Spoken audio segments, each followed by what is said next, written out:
Okay everyone, idiom number 168 क्या है देखिए, build castles in the air. Build castles in the air. Castle कहते हैं एवरीवन किले को, कैसल कहते हैं किले को, फोर्ट को, FORT फोर्ट, किला, ठीक है, दुर्ग। तो हवा में किले बनाना, build castles in the air का शब्दार्थ क्या होगा एवरीवन, हवा में किले बनाना। अब आप सोचिए, इमेजिन कीजिए कि हवा में बिना किसी आधार के, बिना किसी बेस के, बिना किसी ज़मीन के क्या कैसल, फोर्ट, दुर्ग, किला बन सकता है क्या? ठीक है, तो आप शब्दार्थ से उसके भावार्थ का लिंक बना सकते हैं। Build castles in the air, हवाई किले बनाने का मतलब सिंपल वर्ड्स में होता है to think of some impossible task, है ना। हवाई किला बनाना एवरीवन इम्पॉसिबल टास्क है ना, नामुमकिन, असंभव कार्य है। तो इसी तरह का किसी असंभव कार्य के बारे में सोचना, उसको करने का सोचना, ठीक है। चलिए अभी देखेंगे हम लोग example. You need sound financial advice and a strong plan if you are going to start your own business, don't just build castles in the air. ठीक है, एग्जाम्पल था एवरीवन, समझिए मतलब क्या है इसका। कह रहा है कि अगर आप अपना बिजनेस चालू करना चाहते हैं, if you are going to start your own business, you need some financial advice, तब आपको फाइनेंशियल एडवाइस की जरूरत है ना, आपको वित्तीय सलाह की जरूरत है। Don't just build castles in the air, don't just build castles in the air. ठीक है, तो हवाई किले बनाने से काम चलने वाला नहीं है। ठीक है, तो आपके पास नॉलेज होगा, ज्ञान होगा, ठीक है, तभी आप किसी काम को अच्छे से स्टार्ट कर पाएंगे, अच्छे से कर पाएंगे और उसमें फिर सफल भी हो पाएंगे। Build castles in the air. चलिए आगे बढ़ते हैं एवरीवन। ईडियम नंबर 169 है बर्न योर बोट्स और ब्रीजेस। बर्न योर बोट्स और ब्रीजेस, इसका शब्दार्थ क्या होगा एवरीवन, अपने नाव या पुलों को जला देना। अपने नाव या पुलों को जला देना। बताइए, नाव जो है, बोट जो है, उससे आप यात्रा करते हैं रिवर में, है ना, नदी में, सी में, वाटर बॉडी में, और आप उसी को जला दे रहे हैं। ब्रिज है, पुल, उसका भी इस्तेमाल फायदे के लिए ही होता है ना, नदी या झील के एक साइड से दूसरी तरफ जाने के लिए होता है, और उसको आप जला रहे हैं, है ना। मतलब आप किसी यूजफुल चीज को जला रहे हैं, किसी यूजफुल चीज को नष्ट कर रहे हैं, है ना। बिल्कुल सिंपल वर्ड में everyone, to do something that is not easily undone. अब कुछ ऐसा कर देना जिसको वापस लाना इजी नहीं है, आसान नहीं है। मतलब वापस आने के उपाय बंद कर देना, वापस आने के, वापस लौटने के उपाय बंद कर देना, पुनः, है ना, पहले वाली स्थिति में लौटने का उपाय बंद कर देना। ये मतलब होता है बर्न योर बोट्स या बर्न योर ब्रिजेस का। एग्जाम्पल देखिए, turning down one job before you have another amounts to burning boats. क्या कहा जा रहा है एवरीवन, कि इससे पहले कि आपको दूसरा जॉब मिल जाए, बिफोर यू हैव अनदर, इससे पहले कि आपको दूसरा काम ना मिल जाए, आप क्या कर रहे हैं, आप अपने वर्तमान जॉब को, प्रेजेंट जॉब को बंद कर रहे हैं, है ना। उस जॉब को, उस काम को, उस कार्य को, उस नौकरी को करना बंद कर दे रहे हैं, रिजाइन कर रहे हैं। तो ये कैसी बात हो जाएगी एवरीवन, ये बोट बर्न करने वाली ही तो बात हो जाएगी, है ना। अगर आपको कोई दूसरी जॉब मिल गई है, दूसरी नौकरी मिल गई है ना, इनकम अर्जित करने का कोई दूसरा स्रोत या दूसरा साधन मिल गया है, तब आप अपने प्रेजेंट जॉब को छोड़िए। नहीं तो वो जॉब मिली, नई जॉब मिली भी नहीं है, पुरानी को आप छोड़ रहे हैं, तो क्या कर रहे हैं, आप अपने आप को मुसीबत में डाल रहे हैं, है ना। वापस आने के उपाय आप बंद कर रहे हैं। So everyone, burn your boats और ब्रिजेस, ये था ईडियम नंबर 169। अभी ये 170, बाई फेयर मीन्स और फाउल। बाई फेयर मीन्स और फाउल, ठीक है। तो सही तरीके से या गलत तरीके से, जैसे भी, किसी प्रकार, by any means, even if it is not good और ऑनेस्ट, है ना। बाई फेयर मीन्स और फाउल का मतलब होता है किसी प्रकार से किसी काम को करना, चाहे वो सही हो चाहे गलत हो। सही से हो रहा है तब तो ठीक ही है, सही है, नो प्रॉब्लम, लेकिन गलत से भी करना पड़े, उचित नाजायज तरीके से भी करना पड़े तो करें। एग्जाम्पल है, she never gave up trying to recover her property by fair means और फाउल। ध्यान दे रहे एवरीवन, क्या मतलब हुआ इस एग्जाम्पल सेंटेंस का कि कोई महिला है, उनके बारे में बोला जा रहा है कि उन्होंने कभी गिव अप नहीं किया, उन्होंने कभी प्रयास करना नहीं छोड़ा अपनी प्रॉपर्टी को रिकवर करने का, अपने प्रॉपर्टी को रिकवर करने के प्रयास को उन्होंने कभी नहीं छोड़ा। बाय फेयर मीन्स और फाउल, है ना। अब उसके लिए चाहे उनको सही तरीका अपनाना पड़ा या चाहे गलत तरीका अपनाना पड़ा, किसी भी प्रकार से उन्होंने अपने प्रॉपर्टी को रिकवर करने का, वापस पाने का, हासिल करने का जो प्रयास था, अटेम्प्ट था, कोशिश था, उसको छोड़ा नहीं। चलिए आगे बढ़ते हैं। 171 कांट जज a book by its cover, है ना। ये एक्चुअली एक प्रोवर्ब है एवरीवन, ये एक्चुअली एक कहावत है, सेइंग है, एक पूरा सेंटेंस, एक पूरा वाक्य है, तो एक पूरी कहावत होगी, है ना। यू कांट जज a book by its cover. अब इसका शब्दार्थ क्या होगा कि आप किसी बुक को, किसी पुस्तक को उसके कवर को देख के जज नहीं कर सकते। किसी बुक के कवर को जज देखकर आप नहीं बता सकते कि वो बुक अच्छी है या खराब है या फिर कैसी भी है। तो यहाँ पे जो बुक है एवरीवन, यहाँ पे जो पुस्तक है, किताब है, वो प्रतीक है किसी व्यक्ति का, किसी भी दूसरे चीज का, वस्तु का। बुक प्रतीक है किसी व्यक्ति का, किसी भी दूसरी चीज है, वस्तु का, ठीक है। और कवर का मतलब क्या हो गया? कवर का मतलब हो गया आउटवर्ड अपीयरेंस। कवर का मतलब हो गया आउटवर्ड अपीयरेंस, है ना, बाहरी रूप, बाह्य रूप, ठीक है। सो कांट जज a book by its cover का भावार्थ क्या हुआ एवरीवन? कि किसी भी व्यक्ति या किसी भी वस्तु के महत्ता को, महत्व को, है ना, उसकी उपयोगिता को, उसके वैल्यू को, उसके मान को, है ना, आप उसको उसके बाहरी रूप से इंडिकेट नहीं कर सकते, आंक नहीं सकते, एसेस नहीं कर सकते। वही चीज देखिए सिंपल वर्ड्स पे लिखा हुआ है, outward appearance can't be an indicator of somebody's और समथिंग्स वैल्यू और वर्थ, है ना। तो किसी भी व्यक्ति या किसी भी चीज का बाहरी रूप, है ना, बाहरी रूप उसके वैल्यू या उसके वर्थ का इंडिकेटर नहीं हो सकता है। उसके मूल्य, उसके मान, उसके भाव का इंडिकेटर, मापक नहीं हो सकता है। Example everyone, that man may look very small but he is a very powerful man in his circle. Don't judge a book by its cover. अक्सर ऐसा होता है एवरीवन, है ना, कि हम लोग बहुत सारे व्यक्तियों के या चीज़ों के आउटवर्ड अपीयरेंस पर चले जाते हैं और धोखा खा जाते हैं। वही बोला जा रहा है कि वो आदमी आपको बहुत छोटा दिख सकता है, लग सकता है, लेकिन वो अपने सर्कल में बहुत पावरफुल इंसान है। इसीलिए कहा जा रहा है डोंट जज a book by its cover. किसी भी व्यक्ति या वस्तु की महत्ता, उसकी वैल्यू उसके आउटवर्ड अपीयरेंस से जज ना करें, एसेस ना करें, है ना, कैलकुलेट ना करें, ना समझे जो भी। चलिए, तो ये था इडियम नंबर 171। चलिए एवरीवन, आते हैं, देखते हैं इडियम नंबर 172 को, जो कि है cat nap. Cat nap, nap का एवरीवन आप सबको पता है मतलब होता है स्लीप, शॉर्ट स्लीप, है ना, छोटी नींद, झपकी भी जिसको कहते हैं। तो कैट नैप का मीनिंग होता है everyone a short sleep usually during the day, ठीक है। एक छोटी सी नींद जो दिन के दौरान ली जाती है ना, दोपहर के दौरान ली जाती है, ताकि आप नींद लेके, है ना, रेस्ट लेके वापस रिफ्रेश होके शाम में तरोताज़ा होके फिर से अपने काम को कर पाएं, ठीक है।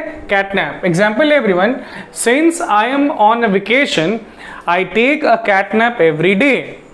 एग्जाम्पल सेंटेंस है, बहुत ही सिंपल। क्या मतलब हुआ इसका कि क्योंकि मैं अभी छुट्टी पर हूं तो हर रोज मुझे कैट नैप लेने का मौका मिल जाता है। कैट नैप लेने का मौका मिल जाता है यानी झपकी लेने का मौका मिल जाता है। थोड़ी देर के लिए मैं सो लेता हूँ, मतलब 15 मिनट से आधे घंटे के लिए मैं सो लेता हूँ। तो 15 मिनट से जो आधे घंटे की नींद दोपहर में ली जाती है उसको कैट नैप बोलते हैं इडियम के फॉर्म में। आगे बढ़ते हैं। 173 एवरीवन, चिक बाई जाउल। चिक बाई जाउल, चिक बाई जाउल का मतलब होता है everyone very close together. Very close together यानी बहुत करीब, बहुत नजदीक, बहुत समीप, ठीक है एवरीवन। देखिए ये जो इडियम है चिक बाई जाउल, ये पहले चिक बाई चिकी था, ये पहले चिक बाई चिकी था, बाद में बदल के चिक बाई जाउल हो गया। तो चिक यानी गाल, हमारे बॉडी का ये वाला हिस्सा, और जाउल तो जबड़े को बोलते हैं, और ये जो जबड़ा है वो आपका नहीं, वो किसी और का है। मतलब आपका चिक दूसरे किसी व्यक्ति के जाउल के नजदीक है, बहुत समीप है, बहुत क्लोज है ना। सोचिए ऐसे सिचुएशन में हैं आप, तो इस तरह का जो सिचुएशन, इस तरह का जो पोजीशन है वो बड़ा ही डिफिकल्ट पोजीशन होता है ना। मतलब इस एक्सप्रेशन को, इस इडियम को अक्सर बैड सिचुएशन को डिस्क्राइब करने के लिए यूज किया जाता है। एग्जाम्पल है, एग्जाम्पल से आपको क्लियर हो जाएगा कि किस तरह के सिचुएशन को, किस तरह के एम्बैरेसिंग सिचुएशन को डिस्क्राइब करने के लिए चिक बाय जाउल का इस्तेमाल होता है। एग्जाम्पल है, the pedestrians had to walk cheek by jowl along the narrow streets. क्या मतलब हुआ इसका एवरीवन? पेडेस्ट्रियंस यानी पादचारी, पैदल चलने वाले लोगों को बिल्कुल सट के, है ना, एकदम करीब से, बहुत समीप से चलना पड़ता है, क्योंकि जो स्ट्रीट्स है, जो गलियां हैं, सड़कें, वो बहुत नैरो हैं, संकीर्ण है, पतली हैं। तो आप इमेजिन कर सकते हैं कि सिचुएशन कंफर्टेबल नहीं है, इनकंफर्टेबल है, सॉरी अनकंफर्टेबल है। तो अनकंफर्टेबल सिचुएशन को डिस्क्राइब करने के लिए इस इडियम को यूज किया जाता है, चिक बाय जाउल। आगे बढ़ते हैं, 174 everyone, chicken out. Chicken out, ठीक है। देखिए चिकन आपको मालूम है, पता है कि चूजे को बोलते हैं, मुर्गी के बच्चे को बोलते हैं, और चिकन का इस्तेमाल वर्ब के रूप में भी होता है। चिकन का इस्तेमाल एवरीवन वर्ब के रूप में होता है डर जाने के सेंस में, भयभीत हो जाने के सेंस में। तो चिकन आउट का मतलब हो जाता है not to do something because you are too frightened, क्योंकि आप बहुत ज्यादा डर गए हैं, भयभीत हो गए हैं, इसलिए आपने डिसाइड किया, निर्णय लिया कि आप वो काम नहीं करेंगे। तो डर के मारे कोई काम ना कर पाना, चिकन आउट। एग्जाम्पल है, he was going to ask her on a date but he chickened out at the last minute। ध्यान दे रहे हैं एवरीवन? तो वो कोई किसी व्यक्ति की बात हो रही है, बताया जा रहा है कि वो किसी दूसरी व्यक्ति, किसी दूसरी महिला को डेट के लिए पूछने जा रहे थे, लेकिन अंत समय में वो डर गए और वो उनसे डेट के लिए नहीं पूछ पाए, है ना। he chickened out, है ना। he chickened out means he decided not to ask her for a date at the last moment, he changed his decision। उन्होंने अपना निर्णय बदल लिया out of fear, डर के मारे, है ना, because he got frightened, he got scared। चलिए आगे बढ़ते हैं, 175, cool as a cucumber। cool as a cucumber, ध्यान दे रहे एवरीवन? तो इसका शब्दार्थ क्या होगा? कुकुम्बर के जैसा ठंडा होना। कुकुम्बर एवरीवन आप सबको पता है, एक तरह का वेजिटेबल है, सब्जी है, जिसको हम लोग हिंदी में खीरा भी बोलते हैं। और इसका शब्दार्थ क्या हो गया? खीरे के जैसा ठंडा होना। खीरे के जैसा ठंडा होना मतलब एक्सट्रीमली काम, रिलैक्स्ड होना, and in control of your emotion, है ना। ये व्यक्ति के लिए अक्सर यूज किया जाता है, पर्सन के लिए यूज किया जाता है। वो व्यक्ति जो बहुत ज़्यादा शांत रहते हैं, रिलैक्स रहते हैं, और जिनका अपने इमोशन के ऊपर, भावनाओं के ऊपर कंट्रोल रहता है, नियंत्रण रहता है ना। जो भावुक नहीं होते, जज्बाती नहीं होते, बहुत ज़्यादा खुश नहीं होते हैं बहुत जल्दी, बहुत ज़्यादा दुखी नहीं होते हैं बहुत जल्दी, बहुत ज़्यादा आपानिक होते, गुस्सा नहीं होते हैं। तो ऐसे व्यक्ति के इस स्टेट ऑफ माइंड के लिए यूज किया जाता है ये वाला idiom, cool as a cucumber. ठीक है, एग्जाम्पल लिखिए everyone. I know that Tom was really nervous before his bungee jump, but he looked as cool as a cucumber। मुझे पता है कि अपने बंजी जंप के पहले टॉम बहुत ज़्यादा नर्वस था। टॉम सच में नर्वस था, घबराया हुआ था, है ना। उसको जंप करना था, हाइट से नीचे कूदना था, तो घबराया हुआ था, लेकिन वो दिख रहा था as cool as a cucumber. कैसा दिख रहा था? अंदर से घबराया हुआ था, मुझे मालूम है, लेकिन दिख कैसा रहा है? बिल्कुल काम, composed, relax, in control of his emotion.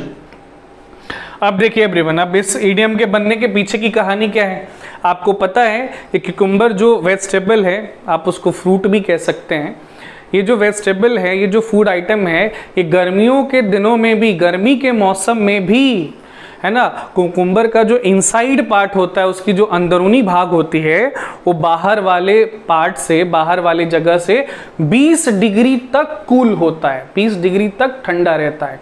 और वो खुद ठंडा तो रहता ही है, आप उसको जब खाएंगे तो आपके पेट को भी ठंडक मिलती है ना एवरीवन।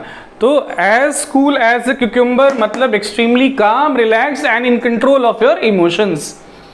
आगे हम लोग अगले इडियम 176 पर, जो कि है cross the bridge when you come to it. Cross the bridge when you come to it. Okay, इसका शब्दार्थ सुन लेते हैं, है ना। तो शब्दार्थ सुन लेंगे, समझ लेंगे तो भावार्थ आसानी से समझ जाएंगे। Cross the bridge when you come to it, तो ब्रिज पार करना, ब्रिज पार करना, पुल पार करना, सेतु पार करना कब? जब उसके ऊपर आप आ गए हैं तब। एवरीवन, ये तो नेचुरल सी बात है, किसी पुल को, किसी सेतु को आप कब पार करेंगे?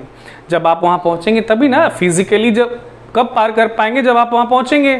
तो cross the bridge when you come to it, तो पुल पार करना, जब वहां पे पहुंचना, ये शब्दार्थ हो। अब इसका भावार्थ समझिए। To deal with the problem only when it arises, तो किसी समस्या का समाधान करना जब वो पैदा हो जाए।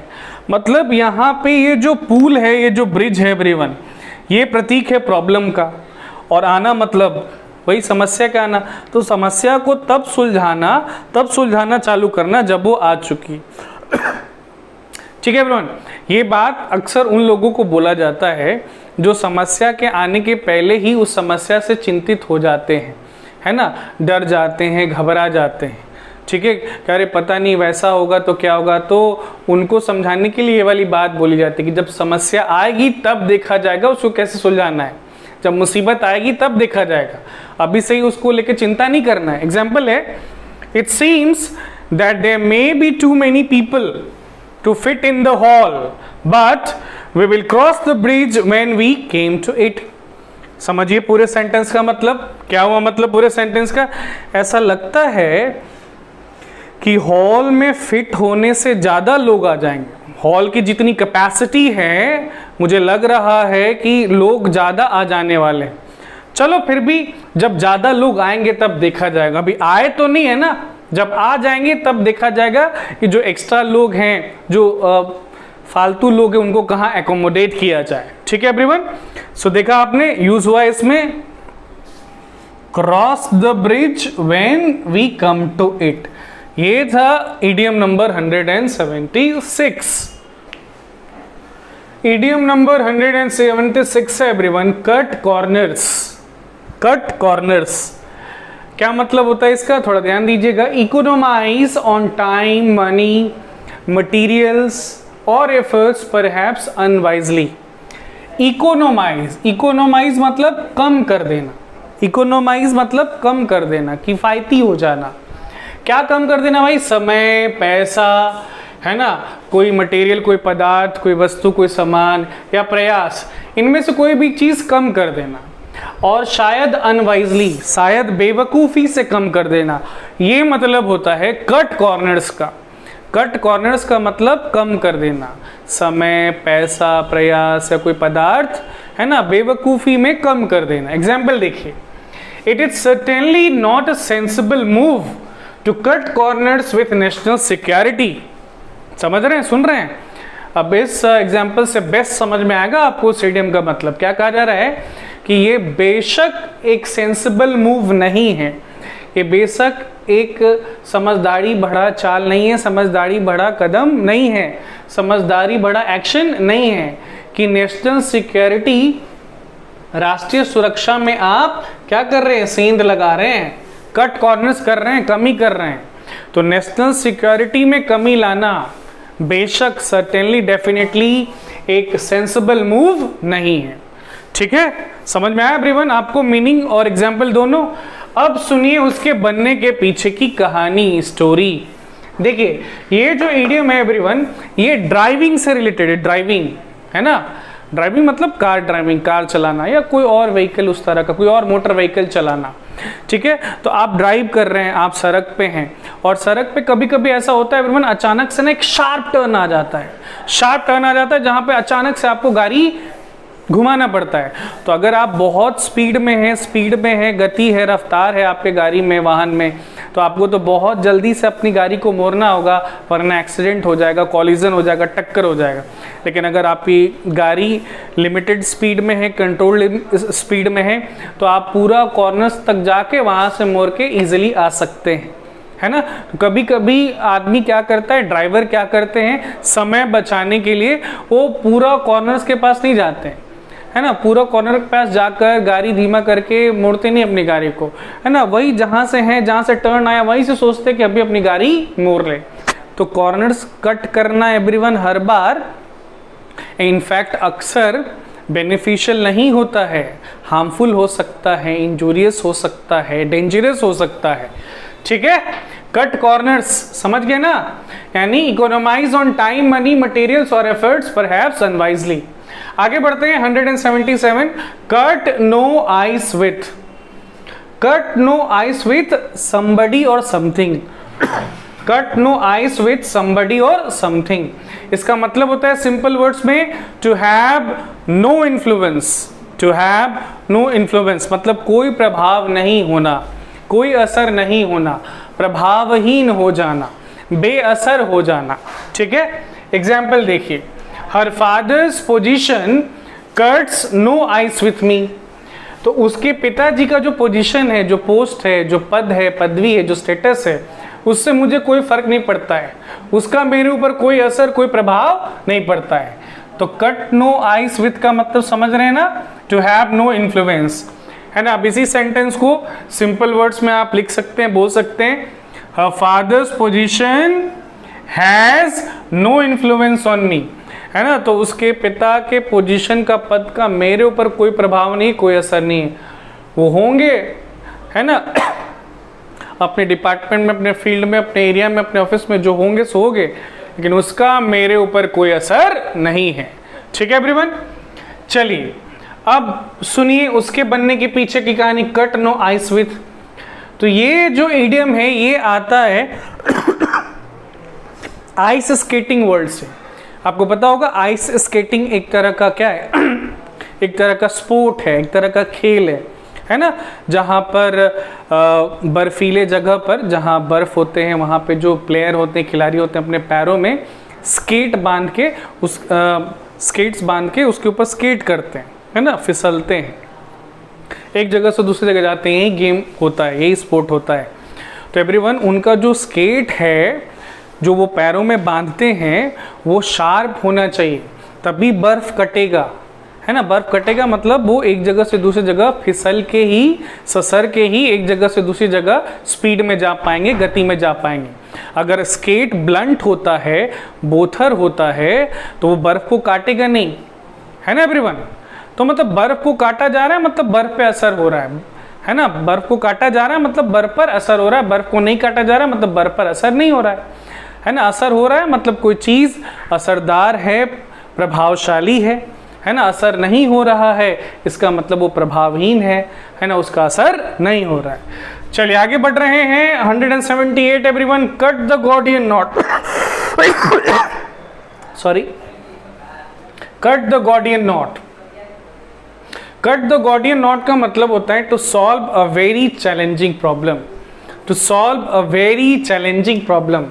देखिए एवरीवन, समझ रहे ना, भावार्थ समझ रहे ना, किसी चैलेंजिंग प्रॉब्लम को सॉल्व करना, किसी ऐसी समस्या को सॉल्व करना जो चैलेंजिंग है, जो चुनौतीपूर्ण है, जो डिफिकल्ट है, जो मुश्किल है, कठिन है। ठीक है, एग्जाम्पल देख लेते हैं। It is your intelligence that cuts the Gordian knot which we can't untie. क्या मतलब हुआ कि ये आपकी बुद्धि थी, है ना, ये आपकी बुद्धि थी जो इस गॉर्डियन नॉट को कट करता है। गॉर्डियन नॉट को कट करता है मतलब इस मुश्किल समस्या को सुलझा देता है ना, जिसको हम लोग सुलझा नहीं सकते हैं, है ना। तो आपके इंटेलिजेंस की वजह से ये प्रॉब्लम सॉल्व होता है जिसको हम लोग सॉल्व नहीं कर सकते। चलिए अब सुनिए उस इडियम के बनने के पीछे की कहानी। ये जो इडियम है ये आता है ग्रीक लेजेंड से। कहाँ से आता है? ग्रीक लेजेंड से आता है ना, यूनानी पौराणिक कथा से वो इडियम आता है। गॉडियस, GORDIUS, गॉडियस नाम का एवरीवन एक पीजेंट था। गॉडियस नाम का एक पीजेंट था, किसान था, कृषक था। ठीक है, गॉडियस नाम का एक किसान था। तो ये जो किसान था, वो जो किसान था उसको किसी एक जगह का राजा बना दिया जाता है, किंग बना दिया जाता है। तो राजा बनने के बाद ये अपने वैगन को, अपने गाड़ी को क्या करता है, गॉड जुपिटर को डेडिकेट कर देता है। राजा बनने के बाद ये जो किसान था, गॉडियस था, ये अपने वैगन को, अपने गाड़ी को गॉड जुपिटर को डेडिकेट कर देता है और उसके योक को, है ना, उसके योक को मतलब वो गाड़ी जो इंजन से जुड़ी होती है उसके योक को वो क्या कर देता है, बांध देता है एक ट्री से, एक पेड़ से, और इतना कस के, इतना जोर से, है ना, इतना ताकत के साथ बांधता है कि उसको अनटाई करना बहुत ज़्यादा डिफिकल्ट था। फिर बहुत दिनों के बाद वो जो सिकंदर महान थे ग्रीस के, उनको कोई बताता है कि वो नॉट को, उस गांठ को जो खोल देगा वो आगे जाकर के एशिया पर शासन करेगा। ठीक है, और ये जब बात पता चलती है सिकंदर महान को, अलेक्जेंडर द ग्रेट को, तो वो जाकर के उस गॉर्डियन नॉट को काट ही देते हैं। तो उन्होंने उस गॉर्डियन नॉट को काट दिया। तो गॉर्डियन नॉट एवरीवन, वो जो गांठ था वो किसी डिफिकल्ट प्रॉब्लम का प्रतीक हो गया, तो उन्होंने उसको काट दिया, मतलब उन्होंने बहुत बड़ा प्रॉब्लम, बहुत डिफिकल्ट प्रॉब्लम, एक चैलेंजिंग टास्क को कंप्लीट कर दिया, पूरा कर दिया। ठीक है, बस उसी टाइम से ये एक इडियम बन गया, एक मुहावरा बन गया, जिसका मतलब हो जाता है किसी मुश्किल परेशानी को, समस्या को सॉल्व करना, सुलझाना। आगे बढ़ते हैं 179, cut to the chase, cut to the chase. Okay everyone, यहाँ पे चेज का मतलब है पीछा करना, CHASE, चेज का मतलब होता है यहाँ पे पीछा करना। चलिए पहले मीनिंग सुन लेते हैं, समझ लेते हैं, फिर स्टोरी पे भी आएंगे हम। कट टू द चेज का मतलब होता है come to the point. Cut to the chase का मतलब होता है come to the point. Come to the point यानी मुद्दे पर आना, है ना, मुख्य बात पर आना, प्रमुख बात पर आना। ठीक है, जो महत्वपूर्ण बात है, जो जिस बात के लिए बात की जा रही है उस पे आना। ठीक है, example, we haven't got all day for this discussion, let's cut to the chase. क्या मतलब वो इस एग्जाम्पल सेंटेंस का एवरीवन? इस डिस्कशन के लिए हमारे पास पूरा दिन नहीं बचा हुआ है ना, तो पूरा दिन नहीं है हमारे पास इसको डिस्कस करने के लिए, इसीलिए कट टू द चेज मतलब कम टू द पॉइंट, जो मुद्दे की बात है, जो महत्वपूर्ण बात है, उस पर बात किया जाए, इधर उधर की फालतू बातें न की जाए।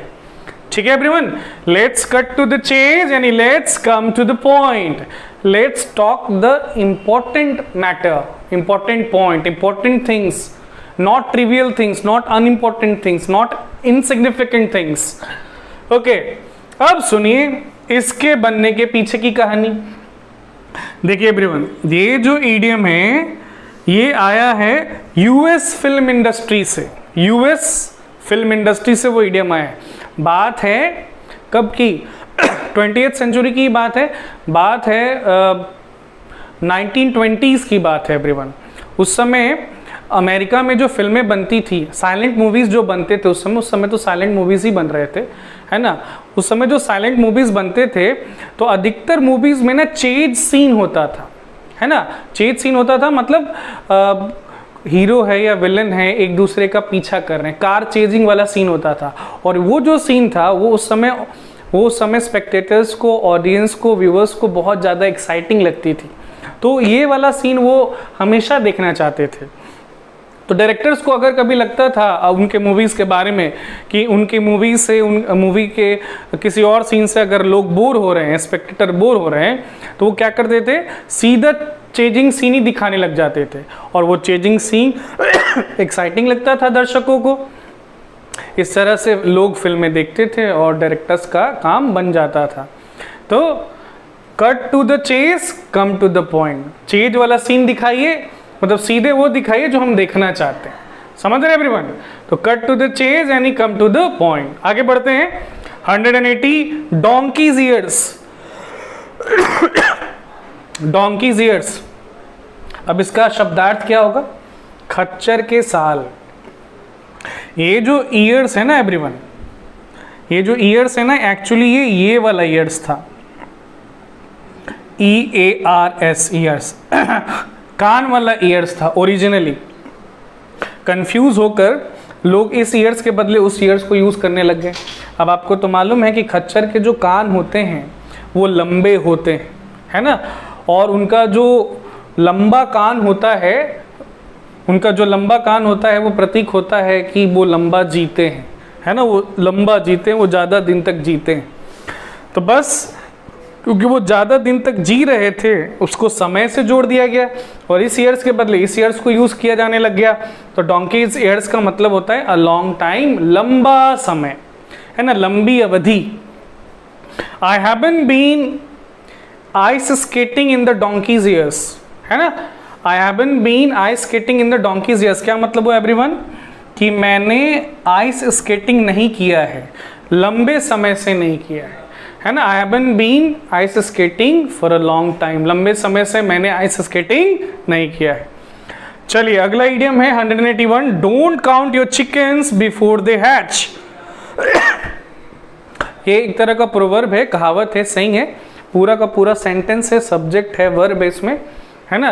तो ये एक प्रोवर्ब बन गया है, सेइंग बन गया है, कहावत बन गया है। इसका शब्दार्थ क्या होगा एवरीवन कि अपने चूजों को गिनो मत, है ना, उनके अंडे के बाहर आने के पहले।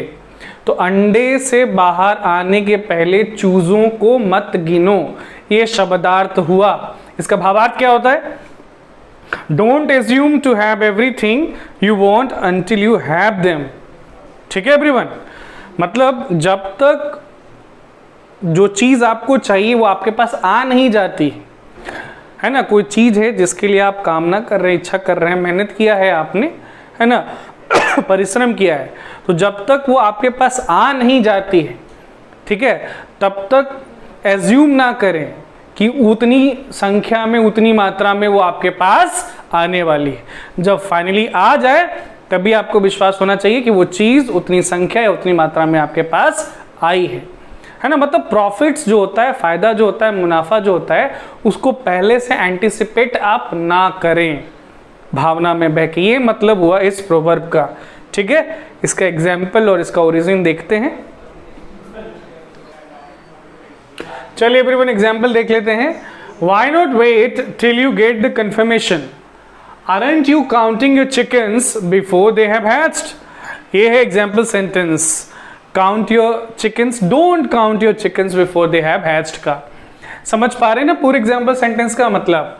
दो सेंटेंसेस हैं, दोनों में सवाल पूछ के आपको कोई बात बताई जा रही, कहा जा रहा है वाई नॉट वेट, तुम वेट क्यों नहीं करते हो, इंतजार क्यों नहीं करते हो, प्रतीक्षा क्यों नहीं करते हो, इतना बेसब्र क्यों हो रहे, थोड़ा सब्र रखो, थोड़ा पेशेंस रखो, है ना। जब तक तुमको कंफर्मेशन नहीं मिल जाता है, जब तक पुष्टि नहीं मिल जाता है ना, तुम इतने बेसब्र हो रहे हो, है ना, अधीर हो रहे हो, पहले से ही एज्यूम कर रहे हो, पहले से ही अनुमान लगा रहे हो कि मुझे इतना प्रॉफिट, इतना लाभ, इतना फायदा, इतना मुनाफा आने वाला है ना।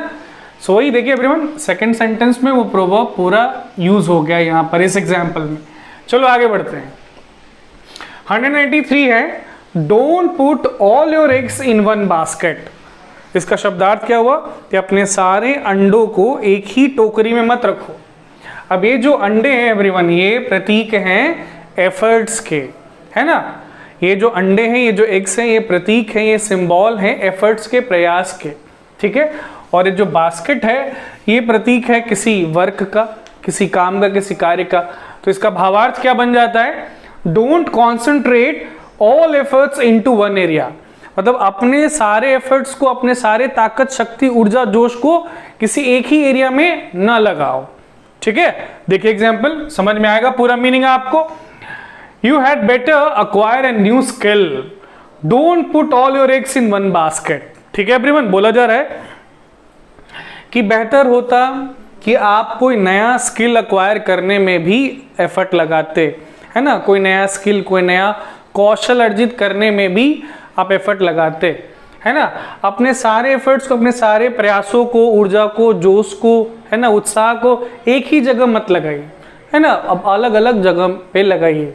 ठीक है एवरीवन, सो आप देख सकते हैं don't put all your eggs in one basket. आगे बढ़ रहे हैं, इडियम नंबर 184 है, ड्रॉ अ लाइन। लाइन खींचना, है ना। लाइन का मतलब तो एवरीवन ऐसे रेखा होता है, लेकिन ये जो वर्ड है लाइन, ये लिमिट का भी प्रतीक होता है। लिमिट यानी सीमा, हद, मर्यादा, है ना। तो लाइन ड्रॉ करना मतलब लिमिट सेट करना, है ना, सीमा, हद, दायरा तय करना। एग्जाम्पल देखिए, I draw the line at giving them more money, है ना।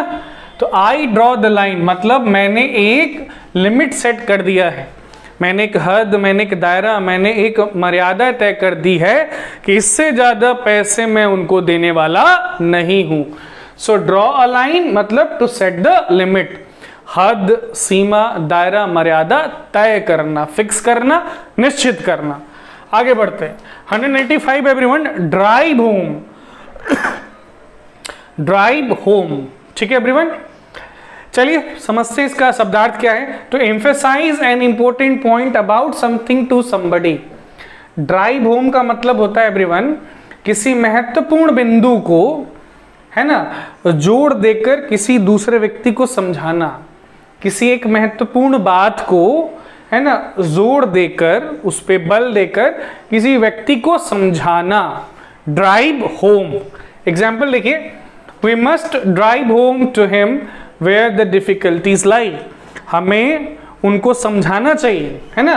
We must drive home to him मतलब we must make him understand, we must emphasize the important point to him where the difficulties lie. तो हमें उनको समझाना चाहिए अच्छे से कि मुसीबत परेशानी एक्चुअली है कहाँ, क्योंकि वो समझ रहे हैं कि मुसीबत परेशानी कहीं और है जबकि मुसीबत परेशानी यहाँ है, ठीक है। अब देखिए एवरीवन, इसका जो शब्दार्थ है उसका भावार्थ से कोई मेल नहीं है, तो ऐसे इडियम भी आपको कभी कभी पढ़ने को, सीखने को, याद करने को मिलेंगे। चलिए आगे बढ़ते हैं 186 everyone, drive somebody up the wall. Drive somebody up the wall मतलब किसी व्यक्ति को मजबूर कर देना दीवार पे चढ़ने के लिए, किसी व्यक्ति को मजबूर कर देना दीवार पे चढ़ के भागने के लिए, स्केप करने के लिए। मतलब आप क्या कर रहे हैं, उस व्यक्ति को आप एंग्री कर रहे हैं, क्रोधित कर रहे हैं, गुस्सा कर रहे हैं, या उसको परेशान कर रहे हैं, इरिटेट कर रहे हैं, चिढ़ा रहे हैं, तंग कर रहे हैं उनको। एग्जाम्पल है, this stagnant traffic and constant Hawking is driving me up the wall. ठीक है एवरीवन, क्या कहा जा रहा है कि ये जो स्टैग्नेंट ट्रैफिक है ये जो थमी हुई ट्रैफिक है और ये जो कांस्टेंट हॉकिंग हो रहा है, ये जो निरंतर, है ना, रेगुलर, निरंतर, नियमित जो हॉकिंग हो रहा है, ये जो भोंपू बज रहा है, तो ये मुझे क्या कर रहा है, ये मुझे इरिटेट कर रहा है ना, ये मुझे सता रहा है, ये मुझे परेशान कर रहा है। तो drive somebody up the wall to make somebody angry और इरिटेटेड। ठीक है एवरीवन, आगे आगे हम लोग इडियम नंबर 187 पर ईट समवन सॉल्ट, है ना, किसी का नमक खाना, किसी का नमक खाना। ठीक है एवरीवन, चलिए ध्यान दीजिए भावार्थ पर। To be someone's guest, eat someone salt मतलब टू बी समवन्स गेस्ट, किसी का मेहमान बनना, किसी का अतिथि बनना। एग्जाम्पल देखिए, the least you can do when you are eating someone's salt is to help them out around the house। कहा जा रहा है एवरीवन कि अगर आप किसी व्यक्ति के घर पे मेहमान हैं, मेहमान बन के, अतिथि बन के कुछ दिन रह रहे हैं, तो कम से कम आप इतना तो कर ही सकते हैं कि उनके घर के कामों में उनका थोड़ा मदद कर सकते हैं। उनको अच्छा लगेगा, है ना, उनको बहुत अच्छा लगेगा, है ना। मेहमान बनने का मतलब ये नहीं होता है कि आप राजा बन गए, आप मालिक बन गए और वो आपके नौकर बन गए, तो कुछ भी आप करवाएं उनसे और आप कुछ ना करो। ये एग्जाम्पल सेंटेंस में ऐसा लिखा हुआ है। तो ईट समवन सॉल्ट एवरीवन, ईट समवन सॉल्ट, ऐसे तो इसका शब्दार्थ है किसी का नमक खाना, लेकिन भावार्थ क्या है, किसी के यहाँ मेहमान बनना, अतिथि बनना। ठीक है 187।